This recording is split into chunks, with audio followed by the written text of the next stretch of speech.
Hi, how you doing today? We're kind of out here in the boonies, out here in the timber and stuff. And what I'm going to do today is I'm going to show you a little bit about a knife.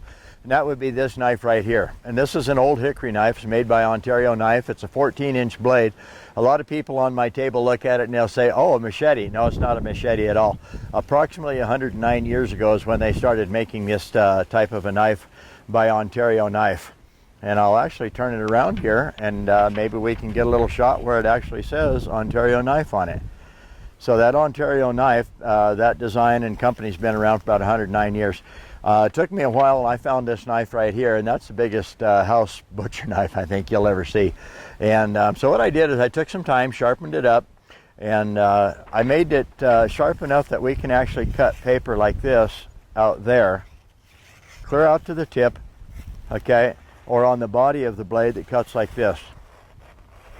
That's pretty sharp. With the wind blowing a little bit, it messes with my paper, but you can see that knife is really actually very sharp.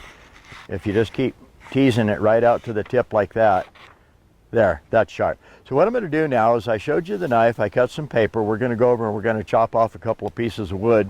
A lot of people say that the high carbon blades don't hold their edge very well. Well, I'm going to prove to you that Ontario Knife anyways holds their edge quite well, because I've done this before, and I do have one short video that like I say, I kind of had to one-hand it. I was out in the boonies and it was cold. But that video does exist on YouTube. Now we're going to do it again with somebody helping me so that I don't have to work so hard to get the video. I'm going to show you how to cut some wood here. What I'm looking for right now is I'm looking for some dry wood. I don't want funky, I want dead, hard, dry wood. And we got one right here that looks pretty good. It's about 4.5, 5 inches in diameter. And so what we're going to do is we're going to chop on this one here, and let's see if I can get it chopped in two. And you listen, I'm going to get down here a little bit, and you're going to listen to the wood. Okay, that wood is solid. And if we take a look here at the wood, you see I was hitting it pretty hard. And there's very small dents in it, so that wood's pretty hard. Okay, let's do a little chopping on it. And of course, that's the paper that I was just cutting on, so I'll put it down. And yes, it is the same knife. It is just that sharp. That's sharp. I love this old knife. So let's put the paper down. And let's just start chopping on the wood here.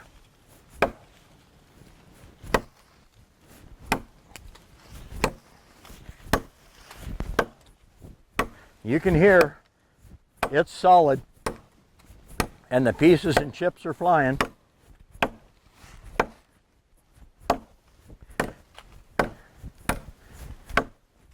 So that's got to be a little bit abusive on the blade.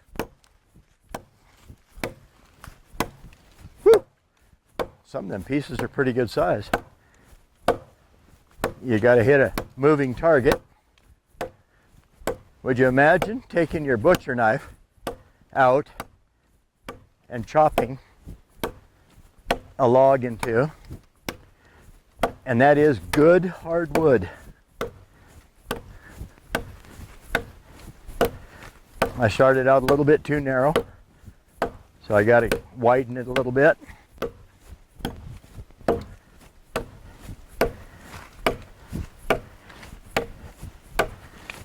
About through.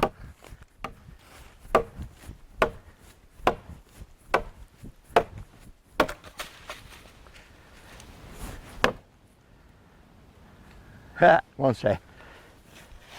There you go, there's the knife. You know what? If you actually had to go out and chop timber down like that, you'd work up a sweat, but it's fun. It's a little bit cool, that's good. Let's check the knife now and see how it cuts.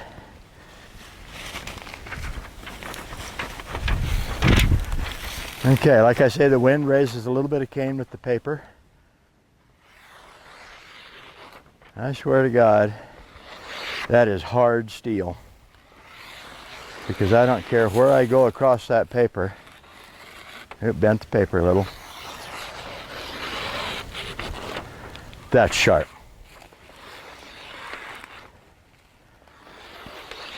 Now, if I had to fix it, I'd take this out of my pocket and I would work on it, and I'd actually just set it down and I'd brush the blade like this. There's two corners on there.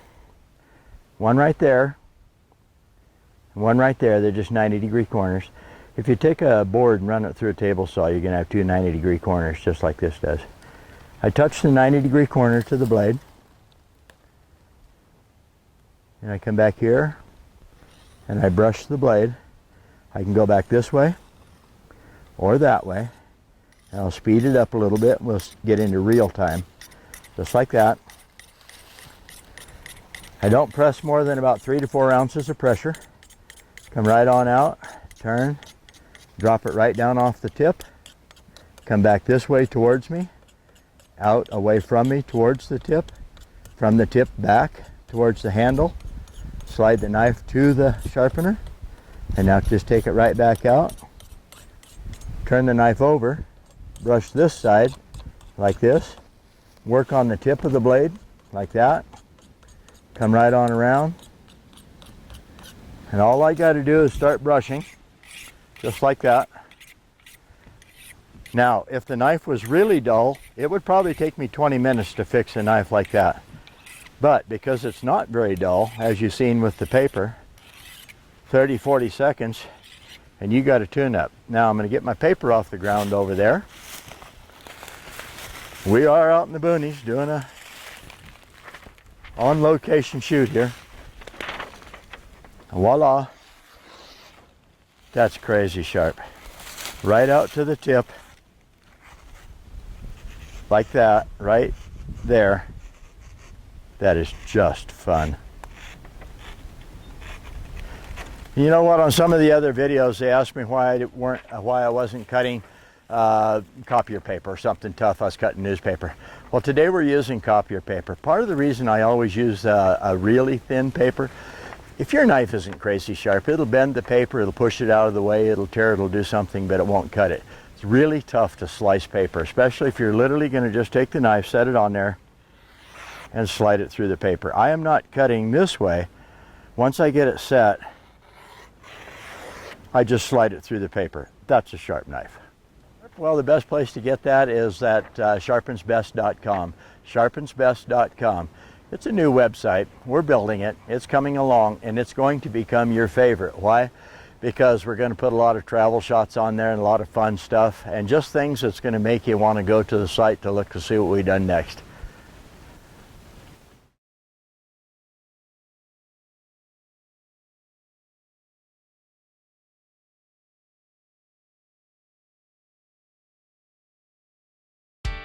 Hi, I'm Brad Buckner. What I do for a living is I sharpen knives, and I tell people how to use a handy sharp knife sharpener. I show them, I demo them. I work at the gun shows, I work at boat, sport, and RV shows, home and garden shows. I travel, there's a lot of different venues. And what I'm here to do is tell you a little bit about handy sharp knife sharpener, and the most important website that you can find, that would be SharpensBEST.com. That's SharpensBEST.com. As I grew up kind of in the sticks, and I literally grew up in a barn. It's kind of funny, but I grew up, we used knives and axes and things like that, and chainsaws, and grew up logging and on a farm, and then I was a welder for 36 years, and kind of tired of that, and I come across handy sharp knife sharpener about 5 years ago up in Deer Lodge, Montana, and I found a tool that I could use that I really liked, and I did a lot of sharpening and a lot of things like that, and I was already pretty good at sharpening most things, and I just found a different tool to use, and kind of fell in love with it, and then found out I could sell it. Better than the others out there? Well, there's one thing, it's almost indestructible. We changed from PVC pipe, ABS maybe it was, to nylon because there was some breakage on them, not very much, but larger people that sat on them on a rock while they're fishing could break them. And we changed that. It cost me about 35 cents per sharpener. There's 43 different things that I can sharpen with it. Doesn't wear out, tungsten carbide, nylon, pocketable, lightweight, affordable, easy to use. I find a lot of women like them for in the kitchen. There's scissors, things like that. It's just a better tool, I believe, because of so many things I can do with it. You know, and just all the points, lightweight, pocketable, very inexpensive, long-lasting, things like that. Well, what I had to overcome is the other things on the market. And the question you just asked, what makes mine better than others? You got to overcome those things. People are set in stone with their sharpeners. I'll tell you, that's kind of like the holy grail. You know, you got to get past all this stuff that people actually maybe incorrectly believe about sharpening. And then, you know, the new kid on the block's got to prove himself. And of course, the old whetstone, you know, has been around since the beginning of time, since sandstone and knives. And so you have to overcome the mindset that people have over the years. Their grandfather told them how to sharpen a knife. Their dad showed them how to sharpen a knife, what to use, and they believe that that's the only way. So when I come along with something that's as easy as I have, you know, to sharpen with, that's kind of a hard project to get over everybody else's years of teaching. Well, personal experience is the best, because if you actually physically take something out and use it, and it does exactly what you're telling the people that it'll do, it's a lot easier to talk to people and tell them that it will do something when you know for a fact it will. And that's like some of the videos that I have. I actually didn't have a part to my tripod, so I had to one hand hold the camera, put it on the ground. Wind was blowing, it was cold. So that was a real out in the woods video. But when I tell people I can chop a tree down, you know, 5-6 inch diameter tree, the knife that I'll show you here, maybe even today, I'll do just that. I'll chop something around here with slice and paper, and you know, just the fact that all of my knives, my serrated edge blades, my axe, my hatchets, things like that are all really sharp. Personal experience is what builds belief, and that's what helps you to sell a product. You have to talk about a product, you have to show it, you have to get out amongst the people, you've got to do things that let people know that it's even there. We've sold around 40,000 of these, and I get people all the time saying, oh look, something new, and I hold up the old blue one that's 26 years old, and I say, no, it's really not new. You know, I mean, it's sort of new, but, you know, we're just more, my webpage, SharpensBEST.com, that's coming along. You know, it's going to be advertised a lot, and so just more people, dealers. I'm looking for dealers outside of Wyoming and Colorado, you know, down Texas, Pennsylvania, and places like that, hunting places. So just, you know, getting more sold, getting the word out, doing more videos, YouTube, things like that. Yeah, well, you know, a really big thanks to the Handy Sharp family. It's been in the neighborhood for 26 years, so to speak. It's been around. But my friends, my family members, the people at the gun shows, totally different group of people. A little plug for people that go to gun shows. I've never had a bad check. I take, I don't know, 200 checks a year. And when you've not had a bad check, okay, that has got to be a testimony to the kind of people that go. They thank me, they bring other people over to my table, and they say, you really need to buy one of these things, you know. So the testimony from my customers is worth its weight in gold, and that's what I build. That's why I call it a Handy Sharp family. It's a family of people. Well, I believe so much in it because I get people that come up to me at the gun shows all the time where I frequent, northern Colorado, Wyoming, and over in Nebraska, and they actually come up to me and they shake my hand and say thank you. And I say, what's the thank you for? And a lot of them will say, well, you know what, I didn't believe, and I bought it and I went home and I tried it, and guess what, it worked. And a lot of those people come back and they put the money down and they buy a new one, you know, they buy more. I've got people that have bought 20 sharpeners in the course of a year.